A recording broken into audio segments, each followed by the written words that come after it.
Today's a real cold open, everybody. Okay, Brandon, quick, right now, what was the biggest piece of news you've ever heard in your life in the drum scene? Ever? Ever. Oh, man. Recently, Josh Freese, Okay. I would say. Foo Fighters? Yeah. Jared, you, biggest piece of drum news you've ever heard in your life? That's a big question. Dude, I don't know. You should have told me this No, before. How am I supposed to just come up with tough. something? Okay, let's say one artist switched from one brand to another. That's a great answer. Okay. Revolutionary. That's such a big news. I didn't have And any that was time. big news when that did happen that one time. Dave, how about you? You gave me two to think about now, which is great. I But know, I you're can lucky. say Neil Peart passing. That was pretty big. I was like, it shook the entire drum community. It did. For me, probably the day Buddy Rich died. That was a big one for me. Yeah, fair I'm enough. also really old. So. You're old. Yeah. Yeah. Yeah. And the reason I'm asking you guys this is because today our episode is all about all the big major events that happened in 2023 in the drum world. Because no matter what happens in our little community, sometimes those are big deals to us because we are so attached to drums and drumming, right? So today we're going to look back on 2023, the highs, the lows, the cool gear, the weird stuff that happened, all on the drum department. Starts right now!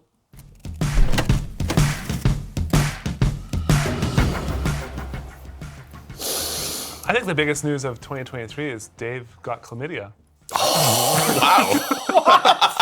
You told me you were going to say that, man.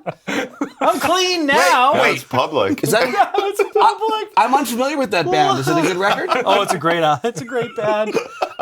Let's don't believe anything Jared says, as you already know. That's a good start. Thanks, Jared. That's played. Yeah. All that time he spent thinking about the answer, that's actually what he was thinking about. Love it. Oh man, my phone's buzzing now too. Welcome, everybody. Today's episode is an extra special episode. It's the last episode of 2023 of the Drum Department. So we're going to go back and look over all the interesting things that happened this year. There's lots of stuff that happened this year. And today with us, of course, we've got Brandon, we've got Jared, we've got Dave, you got me. So lots to talk about. What's your name? Kyle. Okay. Thank you for asking. Fearless leader. Something like that.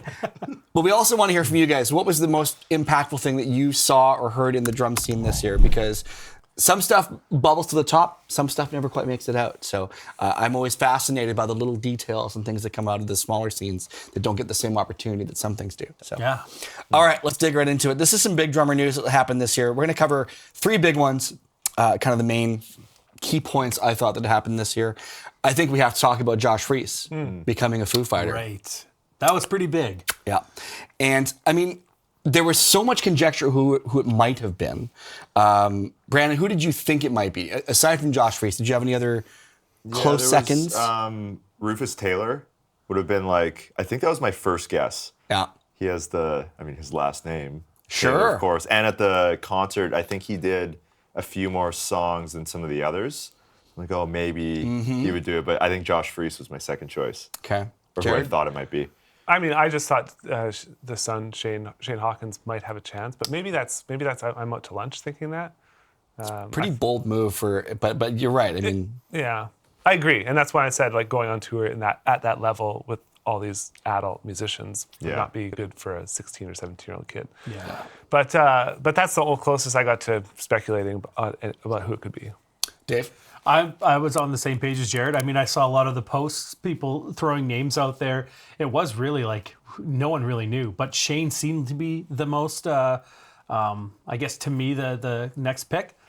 I'm curious to see if he will take that spot down the road. But yeah, Shane was the one that I would imagine would have gotten the gig.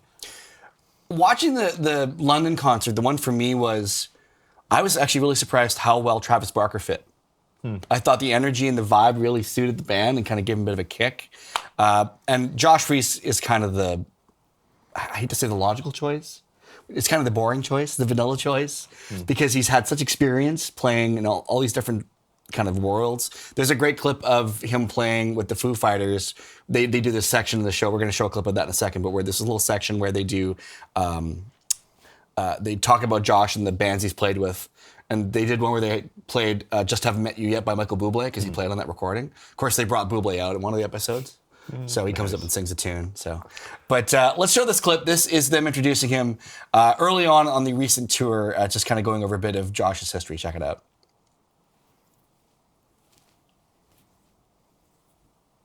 Would you please welcome Mr. Josh Freese on the drum set right now?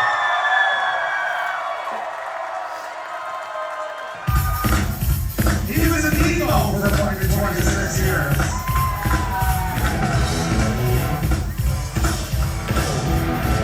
You gotta walk this off.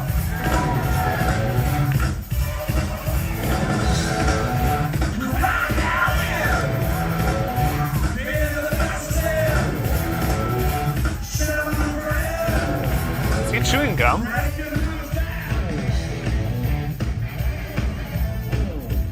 We haven't figured that one out either. You know, we only really know the first 20 seconds of every song. That's awesome. Nice.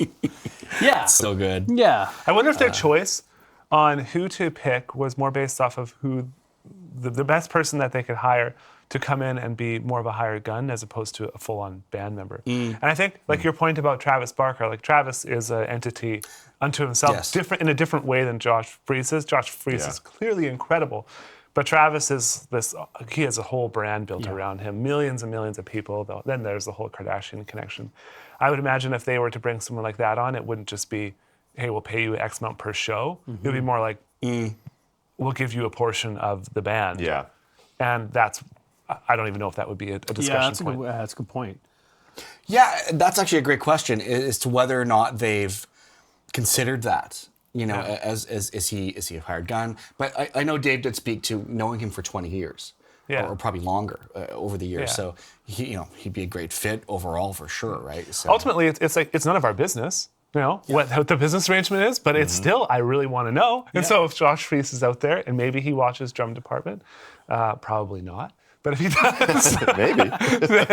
then you should come on the show, and we would love to talk to you about how that all progressed. Yeah. And the more you would be willing to share, I think it really helps to uncover things for drummers who are wondering about there are different opportunities and places they could go in their career. Well, I also think- what, I- you keep trying to talk. I can just tell when you're about to start. You just start right away. I do the shift. No, but I know where they're at in their tour life too. They just want to have a good time when they're on the road. So it would have to be someone that fit their vibe and would be able to hang with them on the level that they're at. I would imagine that had a huge part to it, right? I think I saw a picture of Josh and Pat Smear. They were in Australia just recently, and their big outing was going to the Outback Steakhouse. Okay. And it's just like an empty restaurant, and they're just sitting eating like mediocre steaks. Pretty awesome. Love that. they went to Australia to eat at a steak place that's Yes. American, Yes. that's modeled after Australia, the American version of Australia. That's amazing. So That's good. so punk. So Kyle, are these stories top stories of 2023? Are they like chronological order? Because that one happened earlier on in the year. Is that Let kinda me how look.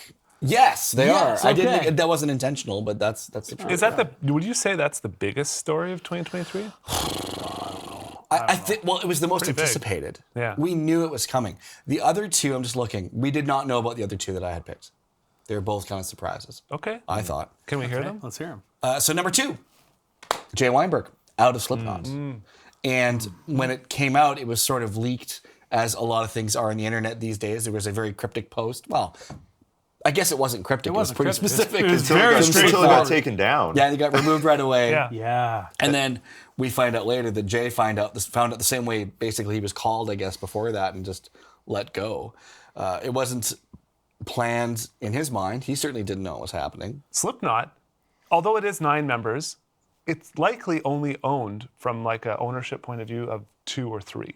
So 2 or 3 people, when it comes to like the brand, they own that. And as the brand continues to grow and people maybe stop touring, they'll hire other people to come in and fill seats, because the brand really, the Slipknot brand, they want to keep that going as much as possible. Even after these people stop touring, even after they pass away, it'd be a really cool thing for the brand to keep on going and serving a specific audience. Because I do think they represent the culture of that style of music in a certain way. So a lot of people think, oh, Jay got kicked out of the band. Well, I think he got fired from the I company. think that's much more accurate. And this is a company that he was employed by. He was an employee of that company who decided this person cannot no longer be part of our company. And then when they put out that post, and then removed it, I think there was some things there with maybe the idea of could we get sued? Did we say too much? Was it not worded properly? Is there going to be something on the defamation side? And then there's the fact that they're not speaking up about anything tells me that it's probably because of certain legal reasons. They quickly realize, say nothing, and we'll deal with this closed doors. Yeah. I don't agree with that thing. I think they should say something. Sorry. Me too. This is actually, thank you for pointing that out. That's great. This is, we'll show this image right now. This is what Jay had to say yesterday. So we're just talking about reflecting now on the whole thing. He's showing his masks there. Yeah, it's interesting. He's taken that time now to kind of look back and probably set in a little bit for him now. So he's probably a little bit has more perspective than just feeling that sort of shock of losing his job. Because really, at the end of the day, he lost his job. Yeah. And no matter what you do moving forward, Jay was a part of 3 albums I think he did with them, 2, 3, there for 10 years. So, and we talked to him quite a bit. He was coming to Drumeo for a minute there, and we'd love to have him. We'd love to have him out. Yeah. And Jay, if you're watching us, come on out here and get in front of the narrative. Tell us what happened. But more so, like he had a lot of, he had a big role in writing that stuff, crafting the parts, right? You can't take that away from Slipknot, just like you can't take the original albums away from Joey, right? Like it's part of that band's. So how they move forward now, I mean, you have to keep that in mind. You had a massive amount of fans that became Slipknot fans during Jay's tenure with them. And what are you going to do about that, right? Someone in the chat just mentioned that Slipknot announced a European tour coming up. So they announced it today. So they must have a pretty good idea of what they're going to be doing. I mean, it was in one of our Slack threads about the drummer, on Saturday. If it happened in Slack, it's real. Yeah. It's true. There's a link to it. Anyway, we can move on. Dave knows who the new drummer is. So yeah, and so apparently you saw the this. post. I could have sworn, but I'll have to look it up again before I say anything in there. What I read in that same post was that it was possible. That's all I read into it. Okay. It was a logical thing. It's sort of like someone saying, well, Mangini's available. Boy, would that be funny, by the way. Mangini playing with Slipknot. Somehow. He wouldn't even need a mask. He'd just be like, be great. Maybe that's why they chose masks, is so that the band doesn't matter who's the member. I think that's a one kind of smart thing that they may be like a happy accident, because as they go on, like no one will know if it's Corey Taylor in front or whatever, but it's whoever they decide to put out there to play the song. Yeah, no band thinks about the franchising of the band down the road. It's like, well, if we put masks on, we don't all have to be there. Yeah, I don't know. I think like when you like the voice of the band, you can't do a Slipknot tour without Corey. Yeah, you can get away with almost everyone else, right? And the other thing too is at their point of their career, how many more albums are they wanting to do? Like there was a lot of people speculating that this was their last album. Well, I read even the title of it. Yeah, I read an interview with Corey. He said like maximum 5 years of touring left for him. Yeah. So, like he already knows at some point that's going to come to an end for him. Yeah, there's too many unknowns. That's why, Jay, if you are watching this, come on out, man, and tell the truth to the people. Give us some answers. We need answers. And Corey Taylor, if you're watching this, we'd love to hear from you. So come on the show. Yeah, there you go. Actually, a friend of mine is a guitar player in one of his other projects. Well, let's make that happen. I should ask him. Yeah, he probably won't say a thing. I bet you he won't. I have a feeling I know what the next piece of news is. Speaking of drummers changing positions, yes, we've got the huge news of Mike Portnoy coming back to Dream Theater. That was a big crazy. Yeah. And that one kind of came out of the blue too, because he famously left the band, did a Avenged Sevenfold tour, and he's like, hey guys, I'm coming back. And the band's like, now we're good. Your own band. He wanted to go back? Yeah. Really? It was, I think that was one of the first times I've ever seen, it was almost kind of like a reality TV show of how they auditioned and picked. That was huge. It was like 6 episodes of it. Each one was super cool. I saw Marco Miniman do a stint in it. The variety of drummers that Achilles Priester, I think, did it. And I've never seen something like that. Virgil was in there too. Obviously, Mike Mangini. Marco didn't get the gig because he's wearing this like Muppet T-shirt. Yeah, right. I wonder if they had Mangini picked all along. I kind of felt like they did, but yeah, it felt like that. But I mean, that was huge. And then, like, I don't think anyone saw it coming. Where Portnoy gets back in. They should have made him audition for the gig back. You want back in? Show us what you've learned. Episode 2. Yeah, episode 2. Exactly. Yeah, totally. You want back in the re-audition. We've been hurt before. Yeah. I don't know. Yeah. But Mike was just out at Drumeo. He was sitting right here. So tell us about that. And Yeah. did you get the skinny on what happened? We did. And it's we're going to release that to the public. Oh, such very, a tease. very soon.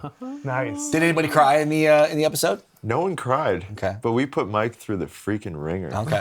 Oh, man. And he was, and the irony here, I remember him saying this, like, this wasn't planned. It's like we were talking to Portnoy well before anyone knew that this was going to happen. And we booked the dates and all that. So the timing was perfect. Yeah, we didn't know. We didn't know. Neither did he. When he accepted the dates, Really? he did not know that was happening. At least that's what he told Okay. us. And even when we were planning that, like, we pivoted the whole trip probably like 10 days before he was here.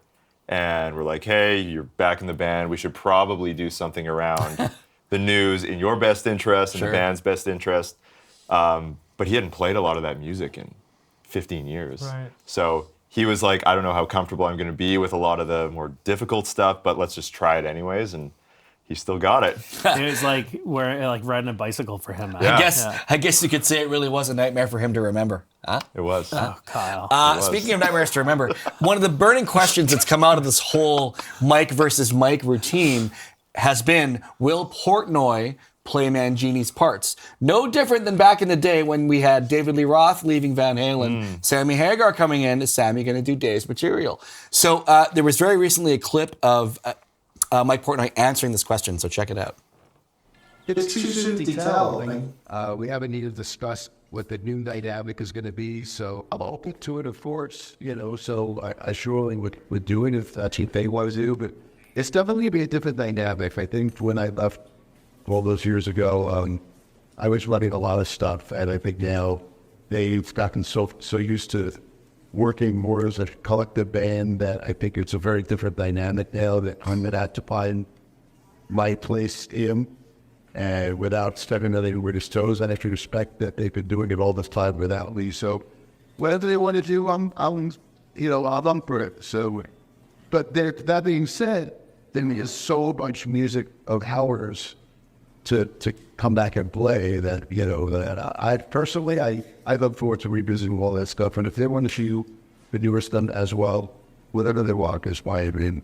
He makes a great point in the video saying, there's a huge catalog of material, which there's an enormous catalog of material. Oh, for sure. And as you well know, many of those songs, 20 minutes long. Did you just How many of those quotation can mark you play? songs? Are you saying that Dream Theater's music can be not technically known as songs? Or music. Kyle, They're more concertos. you both concertos. Movements. Yeah, Separate movements movements. within a concerto. Works. We're saying they're works. Thank you. Good save. I think they're going into the studio and recording a new album, Yeah. and then they're going to do a massive tour where they're going to probably do 2 or 3 songs from the albums Mangini did. I would imagine. Okay. That's how I'd see it. And going. they'll dig deep on the Portnoy catalog. Scenes because- from a Memory is going to be played lots. So yeah, there's going to be some Train of Thought in there. There's going to be some Octavarium. Yeah, Seems like Dave has a pretty good handle on this. He does. yeah. And I'll be the first in line for their tickets. Really? Yeah, it's funny because I was into other styles of music at that time anyway, so it was easy for me to move on. But when Portnoy did leave, I remember being super pumped for the Mangini album, but it just didn't connect with me. And I don't know if it was because of everything a Perfect Storm, but I just, so the fact that Portnoy's back, it's like reinvigorated my love for prog. Was it not programmed on the first record that Portnoy was out on Dramatic Turn of Events? Were those not programmed drums? No, I don't think so. No? I don't think I they read were. somewhere that they were. That's a hot take. That is a hot take. I could be wrong, but We need a hot take splash screen That's Or a great. button. or a Yeah. button. Yeah. And most importantly, Jared, I need to know what do you think about this whole thing, or do you even care? What do I think about what? Dave's passion for Dream Theater. That's not it. No. Anyway. I've never been, not that I don't have appreciation for it, but I've never really listened to a lot of the work of Dream Theater. So Yeah, I didn't get much of Portnoy till I saw him live with the Winery Dogs, and I really understood sort of how he brought the rock star energy to a prog rock gig, which I thought was really, really cool. And he's a fantastic drummer. He's got some really creative ideas. Really comes from that Neil Peart school of playing, though. Yeah. Just that sort of phrasing and idea thing, which is really great. I mean, I watched all of his drum DVDs because Yeah. I was such a geek around that kind of stuff, but not necessarily on the prog rock. Well, either way, it was a clinic on how to actually transition because everyone was aligned. The messaging was clear. Mangini posted a very kind post. Every member of Sure the did. band said something very kind. Portnoy was welcomed in with loving arms. Like it just felt like everyone was Yeah. for it. right? Whereas with the Slipknot one, it didn't seem that way. Different You know? story. It's like airing your Literally dirty, the opposite. a little bit airing your dirty laundry. Don't let the door hit you in the bum on the way out, right? Yeah.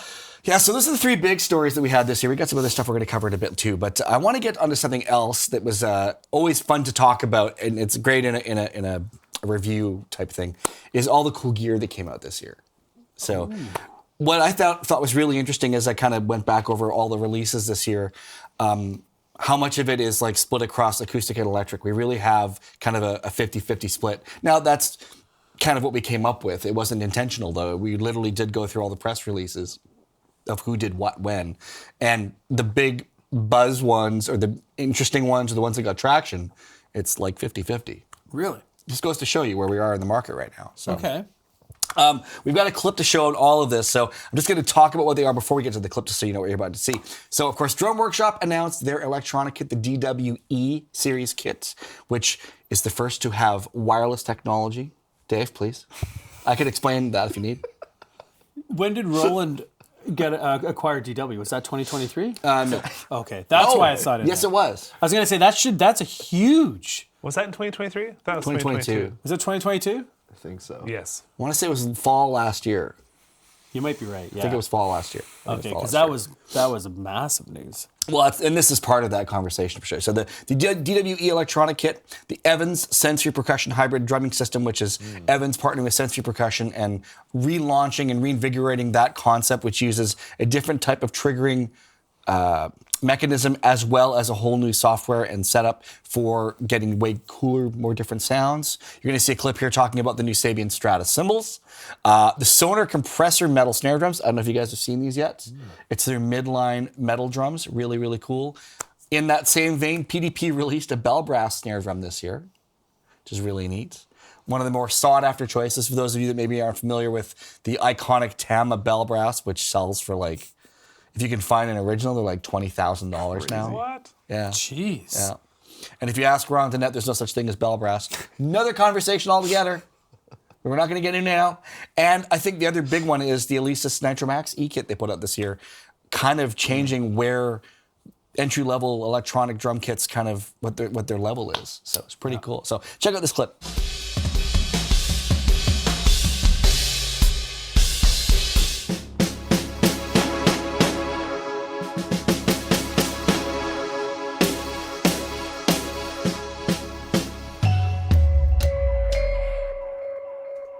And then I also have the bass drum.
Dave, that video reminds me of something that your love is like a bad medicine.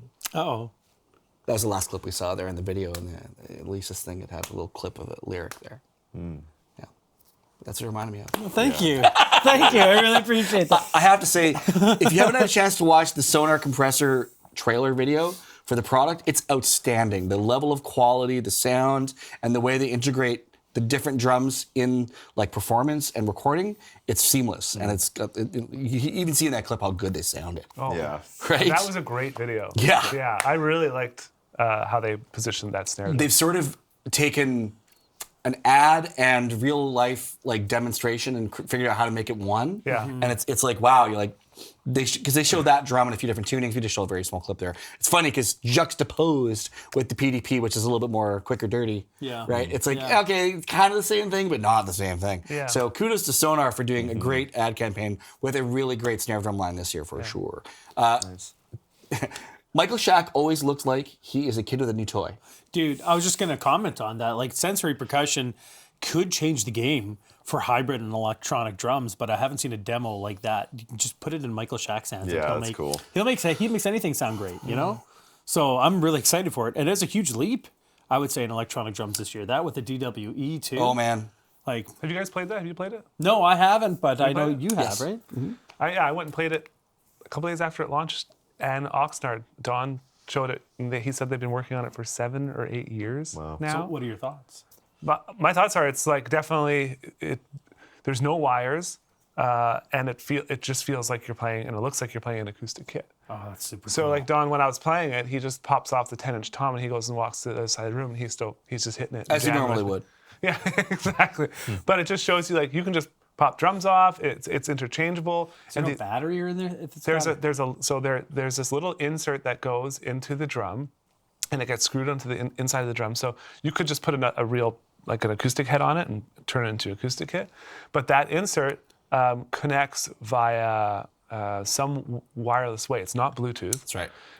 But it has a tiny little battery in there in that thing. So when you hit the drum, it activates it and turns it on. But that battery will last for years. Many years. Many people won't play enough to actually kill the battery. Like, that's super cool. Yeah. But you need they Yeah. have a laptop there with I think it's a Superior Drummer or Get Good Drums or whatever. You can connect that into any one of these like drum sound things, these programs. So it's complicated to set up, and the cymbals are They seem my to stop thing, too. developing Yeah. its symbols. Yeah. You played it too, Brad? Yeah. It was the cymbals, like the kit and the tech and all of it was great. But that kind of like killed it for me a little bit. They're friggin' acoustically crazy loud, those Yeah. cymbals. Yeah, I think that's like he said that they eventually just needed to launch something because you got to start getting feedback from people. I feel like the big thing they play great, they feel great. All the things you said are I totally agree with. The software platform's fantastic, but it's not user friendly for the average user. It's great if you want to get super techie and nerdy and stuff. It looks more like a mixing console than it does a drum setup. To me, the thing is I think they missed the opportunity of making it available not with the drums, because I don't need another drum kit. I don't need another Drum Workshop drum kit. I don't need to spend the money on another Drum Workshop drum kit to get this technology. So I understand that they've invested a fortune on that kit. So that's a great way for them to recoup it. But it also really, really limits what's available to the market, because they start, like in Canada, I think the least expensive kit's about $8-9 grand. And they go up to 15. Well, I think they also want a small install base so they can get feedback and like do adjustments and stuff before there's like. Yeah, but it's not. Yeah. It's not gonna. You're gonna have such a tiny sliver of the market that's very specific. You're not getting a good breadth. There's not a good balance of different types of users with that price point. You will not get that. I can agree with that side. I can argue that side. I think I also just based off what you said, Dave. They want to kind of slowly roll it out to not just like send it out to as many people as possible and then find out there's this one little glitch or this little thing, and now they have to go out and change, like recall all that stuff. Yeah. I also, the fact that they own the patent. So they worked with someone, I think it was from Romania, not even a drummer, and now they have this patent, and this product in this way can be applied to, yes, in drumming, but so many other ways. Like think about drum lines, having them all installed. And they can all connect wirelessly to a unit or whatever, and they can sell retrofit packages eventually, but no one else can do it. And if someone else wants to do it, they have to license the patent from them. Well, and you think about like even wireless, like guitar pickups and stuff, like they're still on, 2.4 or 5 point, whatever it is, and they're on the same wavelength as a lot of other devices. So to have something like that in the guitar realm too would be massive. Yeah, for sure. Yeah, that's a good point. Yeah. There's a reason that Roland came along and did they did discovery and they did due diligence on the technology and the patent, and they basically paid, in my opinion, quite a high valuation for the entire company. Not saying DW is not a great company and worth a lot, but based on what the company earnings were and the profitability of the company and then what they paid, it doesn't make a lot of sense until you factor in this piece of technology that like they have in the patent for the next 20 years. And Roland's they're not new to this patent game. I mean, they had the patent on mesh heads for like 25 years. Yeah. And that gave them so much of a head start. So much of a head start. As soon as that patent was done, like every company started using mesh pads. Yeah, the word V drum is like Kleenex. Yeah. Right? It's like, oh, do you have those V drums? Yeah. Yeah, you're right. That means electronic drums to a lot of people, Yeah. right? Yeah. And now that eventually, like, Alesis is great for sure, we like all that. But what if eventually Roland drums come with a totally wire, like there's no wires on it, Yeah. and because that insert, it's cheap. It's Yeah. like a little thing that you can put it in anything. It doesn't need to be in an exotic or collector series kit. Exactly. Yeah. So yeah, that's going to change. Like you'll see over the next 5 years, that's going to change electronic drums. And speaking of Alesis too, the Nitro Max, there's a little demo of it there. But I think what's really beneficial to the drumming community in general is how much they're pushing the beginner entry level kits forward. It's not just you getting this. I'm not going to say garbage kit as in their last ones was garbage, but a lot of times you spend $400 or $500 on a kit.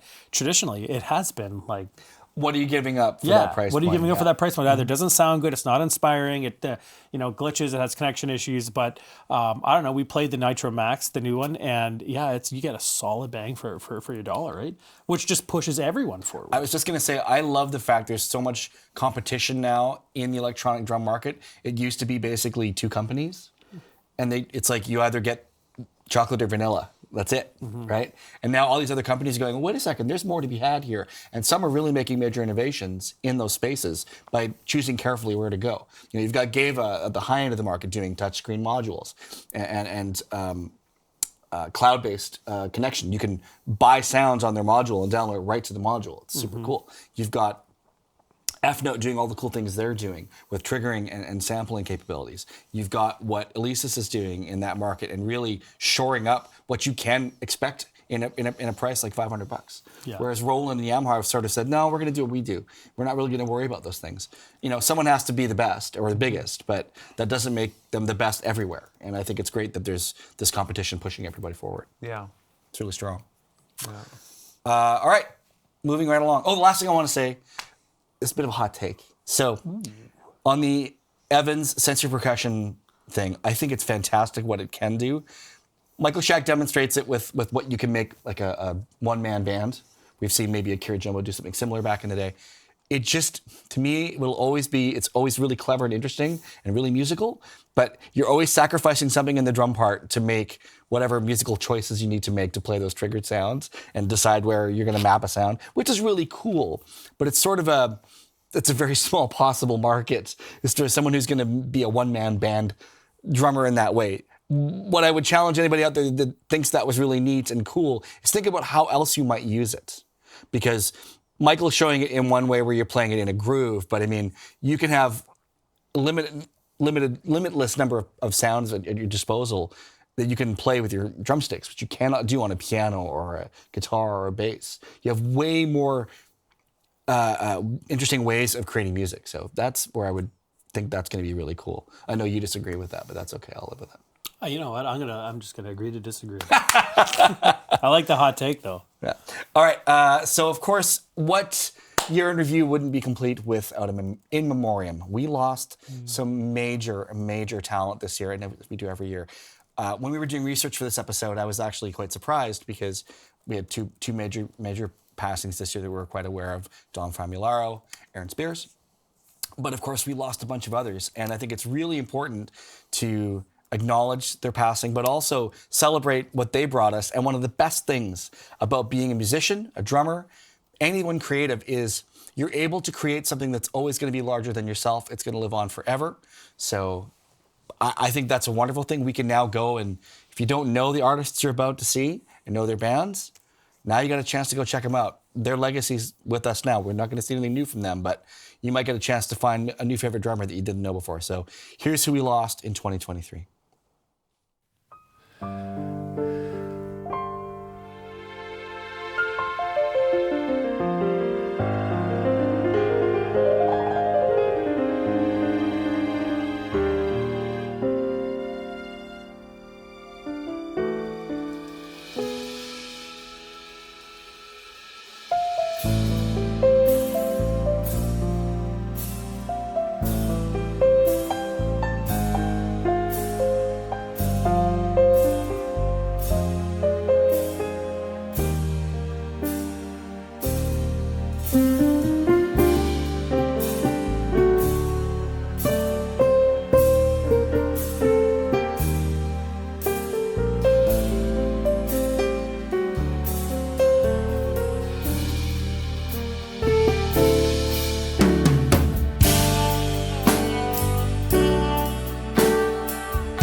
Some legends lost this year, everybody. Yeah. Oh, No man. kidding. Yeah, that's there's more than I thought. Yeah, George Brown from Kool and the Gang. He's the original drummer for Kool and the Gang. He played all those legendary dance crews that we all know so well. Jim Gordon, you probably know who Jim Gordon is. You're familiar with Jim Gordon, Dave? No. He was the guy, Jeff Beccaro, Oh, I thought and he was from Batman. Jim Keltner, He's in Steely Dan, right? Commissioner Gordon. Commissioner Gordon. Yeah. You know, they both looked up to Jim like a god. Yeah. And he was like the session guy to end all the session guys back in the day. He unfortunately was battling great mental issues through his life. He was incarcerated in the early 80s. And, you know, he lived to now. But yeah, we lost him as a drummer back in like 82, 83. And, you know, but the stuff he played on, he's on Layla. He's on tons of James Taylor stuff. He's on tons of, like all the Beatles stuff. He's played on all the Beatles records when they weren't the Beatles. He worked with all of them. Wow. So he was the guy that you called. And unfortunately, yeah, he had a real struggle in his life, but some amazing music. Played Steely Dan. So Right. and the other one I wanted to mention out of that list was Robbie Bachman from Bachman Turner Overdrive. That's right. Canadian.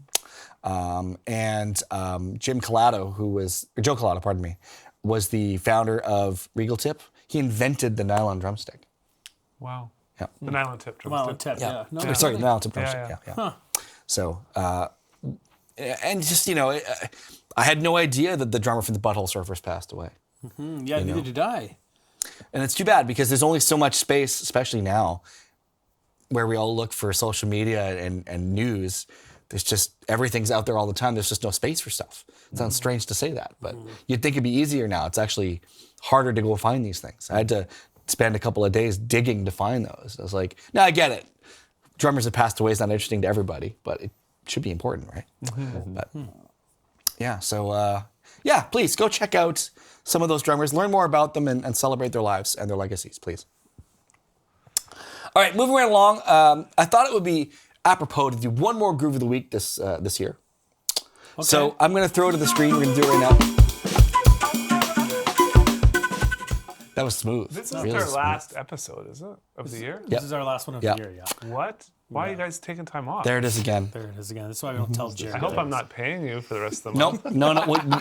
This whole thing is pretty much You guys are volunteer getting work. paid? So. Yeah, that's news to me. That's right. I'm sleeping in Studio A. Well, Hey, don't complain. It's a nice couch. Groove of the Week would like to feature a drummer who's doing something really crazy out there, and usually it's somebody who isn't very well known.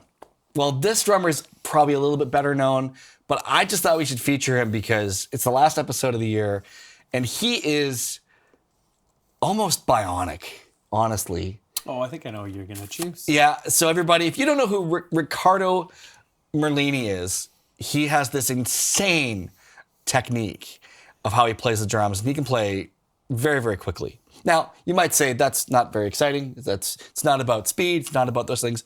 But it sure is, to me, it's always really refreshing to see someone take an idea or a technique and develop it to a point where you can do things you can't normally do. Is it musical? Most techniques aren't necessarily musical in their own positioning. I got in trouble on the internet recently for talking about technique, forwarding an instrument. Saying, well, no, it's pointless if it's not musically based. I'm 100% agreeant with that, right? I 100% agree with that. But you have to push forward on the instrument to develop new things. And that helps, in turn, create new styles, new ways of playing. You know, the music we have today with these really progressive bands isn't possible if you don't have Mike Portnoy or Neil Peart or Ian Pace or Jim Chapin. All has to go forward. Yeah, Brandon. Ian Pace. I don't know. That was the drummer. Sorry, go on. Keep going. No, Just keep going. Old callback. Yeah, All right. yeah. Write that down. I don't even know Ian what Pace. for. What's the name talking about? I have no idea. Yeah, never mind. Anyways, my point New being drummer is in that Slipknot. oh, there you go. Technique for technique's sake is not terribly exciting, but technique, pushing our boundaries forward, is really important. So check out this clip of Riccardo Merlini.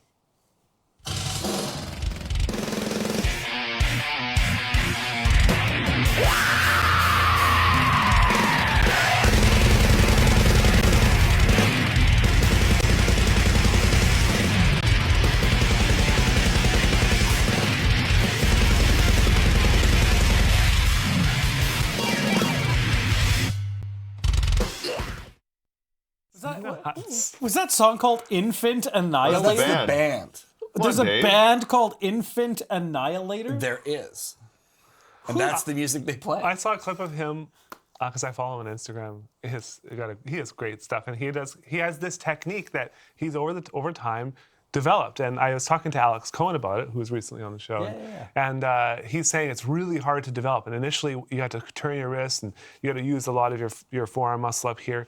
But he's able to get just incredibly fast and powerful strokes. And so he was pouring a bottle of wine out, and while he was doing it, he was tapping. Like, he can do it on anything. Oh my goodness. Yeah. There's a certain technique on guitar tapping too. It's like almost like a buzz. It's like you don't really practice it the same conventional way, but it changed the way metal guitars played. Yeah. This is, I don't know, it feels like we're living through this evolution that's happening right now. I was actually talking to Kyle about doing a whole episode. We have El Stapario.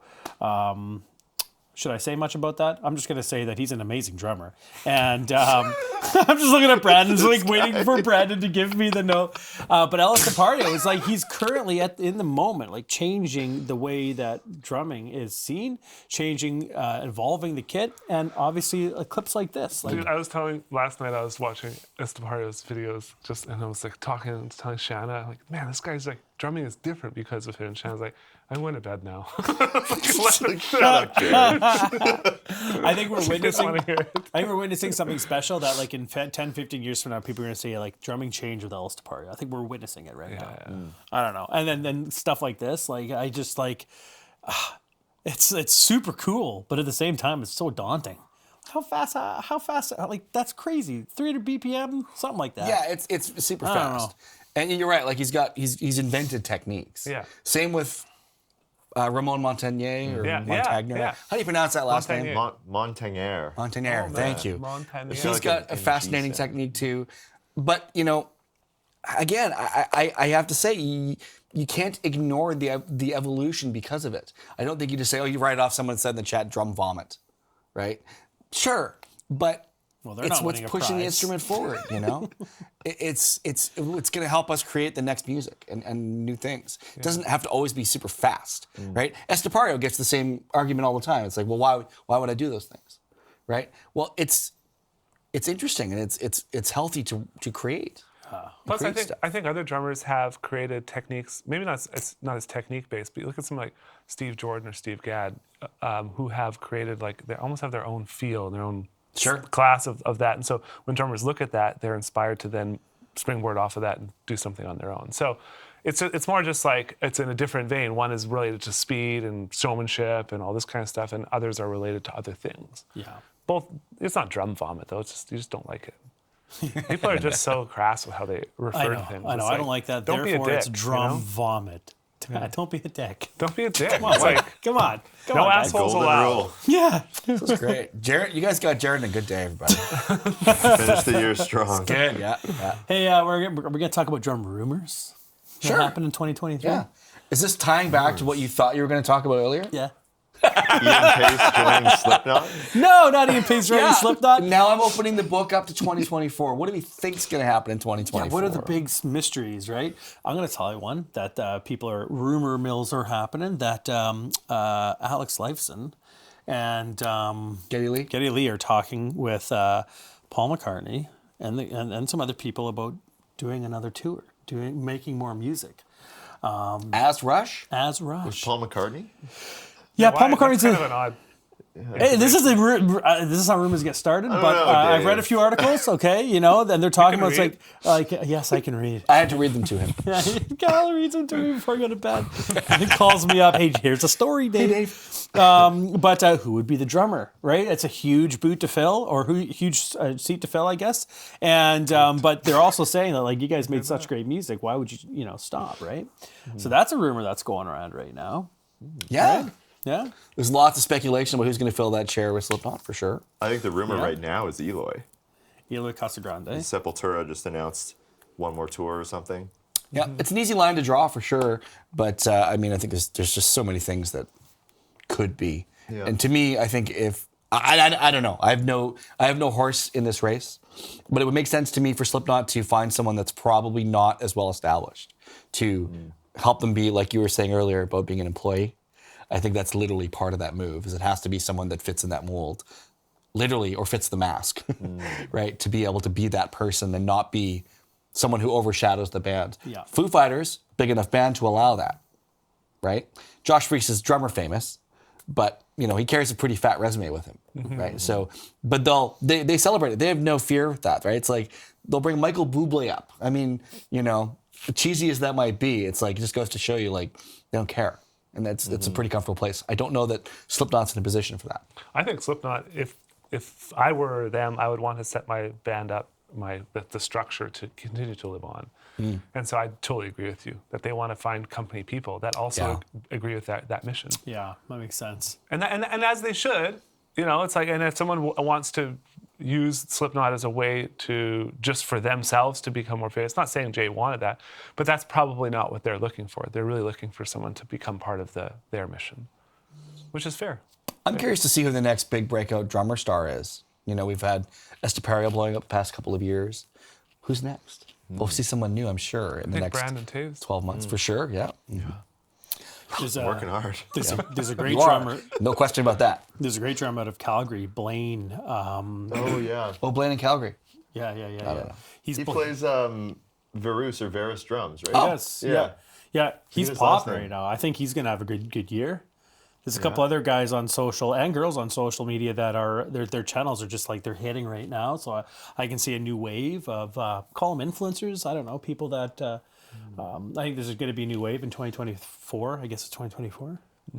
Someone, go ahead. Oh, 2024 might be the year of a lot of these people who've built huge online followings to then elevate to a full-on band, a band true. or something like that. Yeah. Oh, absolutely. I think that's going to happen. I wonder who's going to crash and burn this year. I feel like it might be me. Yeah, definitely me. Yep. I think. Me too. Yeah. I think there's a lot of pressure on Mike Portnoy. I think it's going to be really interesting. But I think he's going to get to do a victory lap on that whole tour. I think it's going to sell really well. I think it'll be probably the biggest tour they've ever done. Yeah. What about bands that you think who are done, like Kiss? I was just going to Are they say. gonna do another tour? That's the next thing. Is we're really getting to that point now with so many of the heritage acts. They're all kind of on that last leg. I mean, they've all several of them are well past their prime, and are still going to do one more tour to put the last bit of money in the bank or pay off the debts or whatever before they either sell their catalog or, in a lot of cases, for the drummers specifically, I think those poor guys, a lot of them don't have anything to fall back on. They don't have writing credits, so we're going to see a lot of our heroes get one more kick at the can probably, and see what happens after that. We've already started seeing that the past 2 or 3 years. Yeah. I wonder if anyone's going to topple Taylor Swift off the pedestal of Yeah, she won music supremacy. Person of the Year. Person of the Year for the time. Yeah. That's a lot of Crazy. people out there, and that's a pretty high award. Yeah. NoFX's last tour next year. Really? Yeah, Wow. October 17th, I think, is their last date. Are you gonna get a Smelly to Drumeo? You know, Smelly's moved on, man. Smelly, come to Drumeo. I've asked him so many times. We have a lot of people asking him. He's not into it. What's a Drumeo? Yeah, what's a Drumeo? He says. But we'll see. They've had many last tours. A lot of bands do. You know, how many last tours did Motley Crue have? It's true. Right. 4, 5. Kiss's last tour was 5 years in the making. Elton John's was, but that's because of COVID. But still, They both were, yeah. But still, 5 years is still an awfully long time. lots of rumors. If there's any rumors that we missed here, let us know in the comments below. I want to know what's. Hey, what the heck? Make a couple up. We won't know the difference. Yeah, no one. They're rumors. Yeah. Just make them up. I wonder how much more Blink will do next year. Because that was a whole resurgence this year. Hey, that's huge news. That should have made the list for sure. But Blink 182, not only getting back together, but dropping an album. Massive. Yeah. Yeah, there'll be an honorable mention then. We'll give it that. It's an honorable mention. Honorable mention. Yeah, that was big news. You're right. Yeah. I'm just too old to know anything about Blink-182. You young punk That's what happens. Yeah. Yep. I'm sure there's stories we've missed, and if we have, just leave them below. That leads me to my last thing for today. Everybody, thank you all so much for supporting us this year and commenting and being honest. Sometimes it's hard to take, but that's part of the game here. And what I'd love to hear from you all is if you've got a great idea for an episode, let's hear it. Email me at krad@drumeo.com with what you think we should cover in 2024 on the drum department. I already got a couple in the chat today. Someone mentioned the worst gear of 2023. We are planning an episode on we already got failed that. drum gear. Yeah. That's That's awesome. coming. Yeah. Oh, wow. Yeah, we have to be careful though because some of the companies are still in business. We purchased the cheapest gear on Amazon. Yeah. And we test it out. Oh, nice. Yeah, we'll see how that goes. Yeah. I like our new studio, by the way, too. Nice. This is great. Hey, Kyle, good work this year. Thank the you, show. Jared. Yeah, man. Appreciate it. Kyle puts a lot of work into these, and this is not even really in his job description. He just likes the show. Yeah, so we do I it. kind of ignore whatever they tell me to do, and I do whatever I want anyways. So. Yeah, man, good job. But no, thank you all so much. Thanks for letting us have this fun little thing to do. Yeah, new studio today. We are filming something in A with a drummer. I can't tell you who it is because he tends to kind of keep to himself. It's cold where he. But he's one of the biggest could be. influencers right now. In the... Keeps to himself. It's cold. All right. You guys. Keeps to himself. Anyways, I think we should end on a note here with one of our students. It's time to celebrate one of our students. Time for Student of the Week.